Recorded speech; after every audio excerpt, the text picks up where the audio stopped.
Now, I have right in front of me the dossier which was presented by the Foreign Minister yesterday, and it is a complete book of Indian atrocities. The focus that I want to put here is that 18 United Nations resolutions were passed from 1971. 4 resolutions in 1948, 1 in 1950, 2 in 1951, 1 in 1952 again, 3 in 1957, 5 in 1965 and 2 in 1971 as well. But the world still remains blind to the women being raped, children being raped, men being killed, pellets being fired, Kashmiris being treated as animals. Let's have your take on this first, Mushaal. Thank you very much. And this was a very strong and a very valid document presented by the Foreign Office of Pakistan. And it was about the human rights violation in Indian-occupied Jammu and Kashmir. Special focus was obviously after 5th of August 2019, abrogation of Articles 370 and 35A, how India is increasing its deployment of its soldiers in the occupied territory to oppress the residents.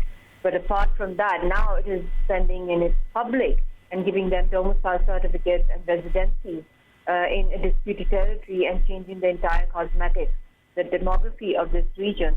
And through various atrocities and human rights abuses over there. In fact, I think, as I spoke earlier, that there are so many unrecorded and underreported cases over there of extrajudicial killings, of fake encounters, of false flag operations, of victims of rape, and the statistics or the videos that have been shared by the Foreign Ministry, the Foreign Minister, on the aspects of the human rights violation.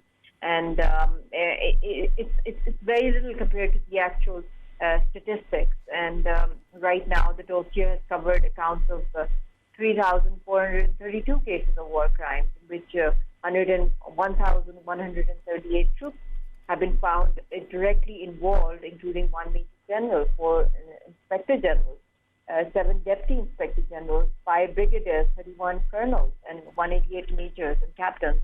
And this is very shocking because we see ethnic cleansing, genocide taking place over there, complete blatant violation of international law, of humanitarian law, especially after committing this lawfare on 5th of August in a disputed territory which falls under the UN umbrella, where the people have still not decided their fate or their future according to plebiscite.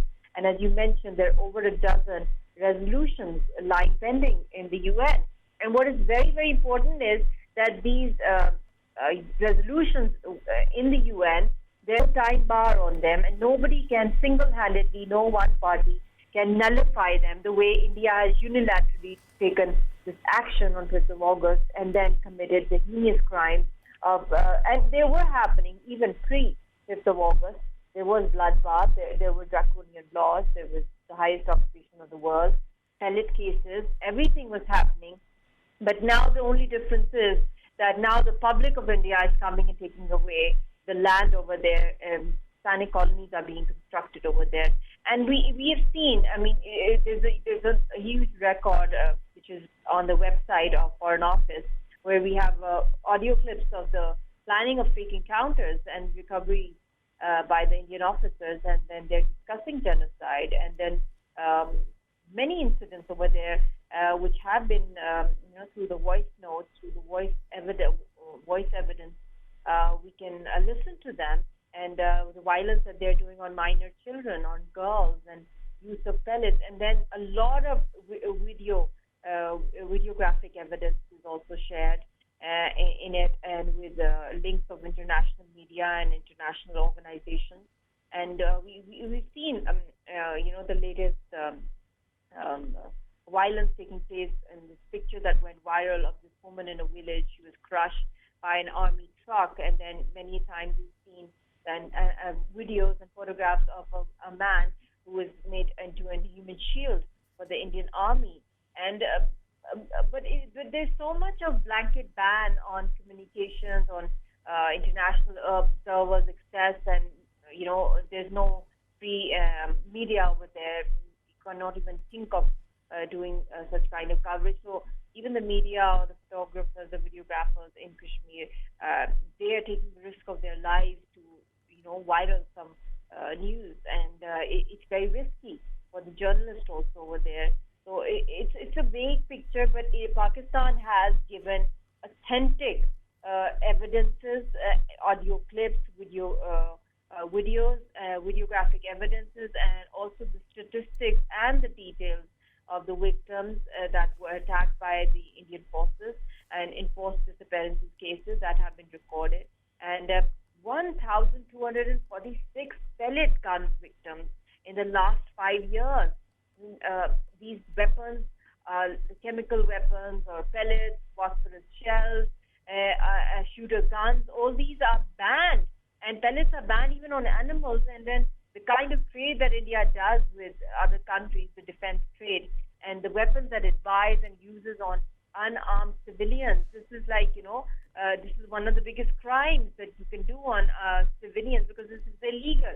These weapons are not to attack civilians or peaceful pedestrians or protesters. They are for wars. And how can Kashmiri people combat such a fully equipped, militarized army single-handedly when they hardly have anything in their hands except for a few pebbles?